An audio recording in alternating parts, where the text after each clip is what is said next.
परमात्मा का मीन अवतार हुआ, मत्स्य रूप। मीन कमठ सूकर नर हरि, वामन परशुराम बप धरी। मत्स्य अवतार का प्रसंग है।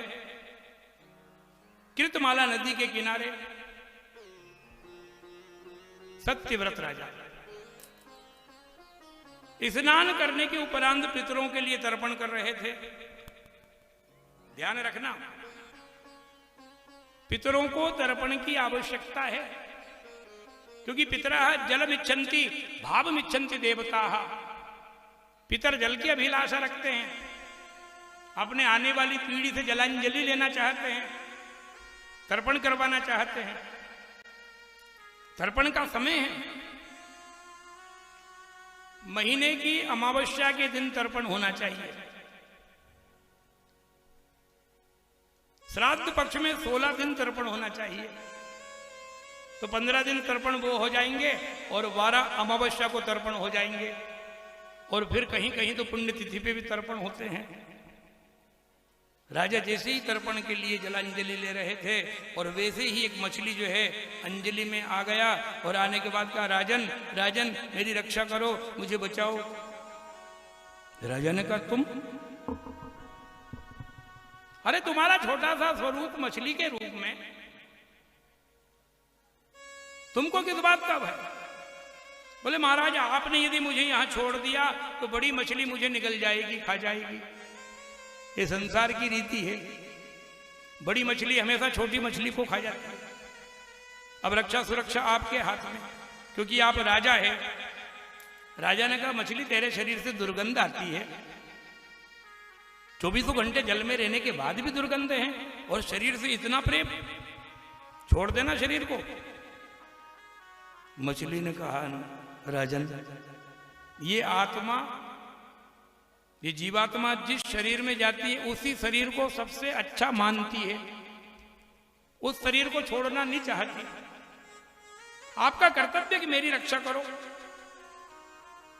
और फिर आप तो सम्राट हैं, राजा हैं। राजा ने कहा, तेरे जैसे हजारों मत्स्य मेरे यहां पड़े रहे, हजारों लाखों, किस बात की कमी है? मत्स्य ने कहा, फिर तो ज्यादा अच्छी बात है। आज मछली को उठा करके जो है कमंडल में डाल दिया। राजा संध्या उपासना करने लगे, और जैसे ही संध्या पूजन करने लगे और वैसे ही फिर आवाज आई, राजन ये स्थान बहुत छोटा पड़ रहा। राजा ने पलट के देखा, मछली का शरीर कमंडल से बाहर। अपने सेवकों को भुलवा करके जो है बड़े कड़ाव में डलवा दिया, जल भरवा के। फिर आवाज आई, राजन ये स्थान भी छोटा। राजा ने कहा, अच्छा ये कोई मायावी मछली है।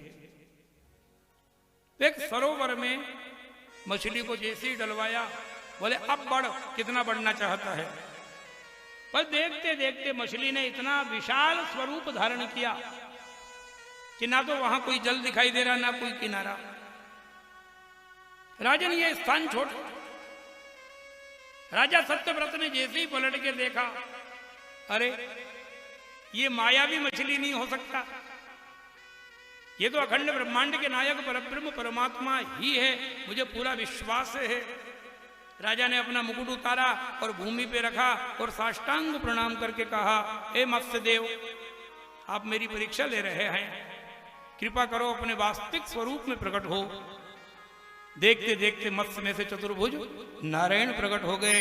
आकाश से फूलों की वर्षा, नगाड़ों की ध्वनि के साथ आवाज आई, बोले मत्स्य नारायण भगवान की जय, मत्स्य देव भगवान की जय। राजन, आज से 7वें दिन आंशिक प्रलय होगा, महाप्रलय नहीं, आंशिक प्रलय। और इस प्रलय में जो है सारी व्यवस्थाएं प्रभावित हो जाएगी। तो संसार के जितने भी बीज हैं, अन्न के, वृक्ष के, लता के, गुल्म के, औषधि के, सब एकत्रित कर लेना और इसी स्थान पे आके खड़े हो जाना। सारी जो है भूमि फट जाएगी, भूकंप होगा, चारों तरफ जल ही जल भरा जाएगा, परंतु तुम्हारा जो ये स्थान है ये नाव के रूप में परिवर्तित हो जाएगा, नौका बन जाएगी।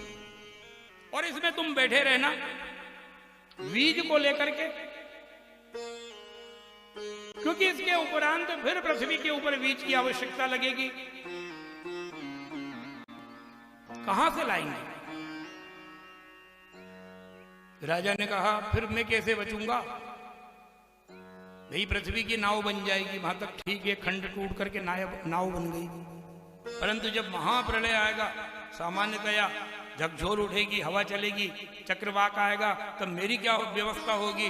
बोले मैं अपना रूप धारण करके ये तेरी जो नाव की सांकल है इसको अपने मुंह में डाल लूंगी और इसको सुरक्षित रखूंगी, तेरी नाव को नहीं डगमगाने दूंगी।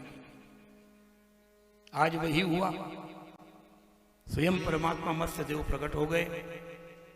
महाप्रलय जैसी स्थिति, चारों तरफ अशांति, परंतु उस जो है प्रलय के दृश्य में नाव भी सुरक्षित हैं और बीज भी सुरक्षित हैं और राजा भी सुरक्षित है।